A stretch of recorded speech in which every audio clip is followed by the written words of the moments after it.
బతకుండగానే తన ఆస్తి రాసేసాడు అనుకోండి, ఎవ్వడేం పీకలేడు రిజిస్ట్రేషన్ చేసేస్తే. ఒక విల్లు రాస్తే కూడా ఎవరేం చేయలేరు, విల్లు అన్నా రాయాలి.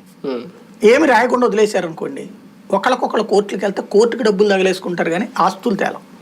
దశాబ్దాల తరబడి అనుభవించే హక్కులు ఉండవు, అట్టాగే బ్రతకాల్సి వస్తుంది. ఒకళ్ళకొకళ్ళు రోజు అప్పటిదాకా రక్త సంబంధికులు, తర్వాత తన్నుకు చేస్తారు. ఇప్పుడు రేపు పరిస్థితి అదే. తెలుగుదేశం పార్టీకి భవిష్యత్తు వారసుడు లోకేష్ అని చూపించడం కోసమే యాత్ర చేశారు. ఎస్ చెప్పు, కాబోయే ముఖ్యమంత్రి లోకేష్ అని చంద్రబాబు నోట్లో నుంచి రాని. ఎందుకంటే నువ్వు పవన్తో ఒప్పించావు ఆ ముక్క రాని. రేపటి ఎలక్షన్స్ అయిపోయాక ఒక ఏడాది నేను చేస్తాను, ఆ తర్వాత లోకేష్ చూసుకుంటాడని చెప్పు, తప్పే ఉంది. కొత్తదనం వస్తుంది కదా. ఇప్పుడు 7 సార్లు ఓడిపోయినటువంటి సోమిరెడ్డి చంద్రమోహన్ రెడ్డిని కూడా నడిపించుకొస్తూ, అసలు గెలవనటువంటి యనమల రామకృష్ణుని కూడా నడిపించుకుంటూ వస్తూ పార్టీకి ముందుకెళ్ళనే కూడా చేసుకుంటువి.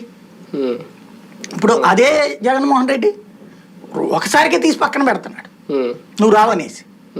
ఎందుకు దాన్ని నువ్వు తప్పు అంటున్నావు, నియంతృత్వం అంటున్నావు.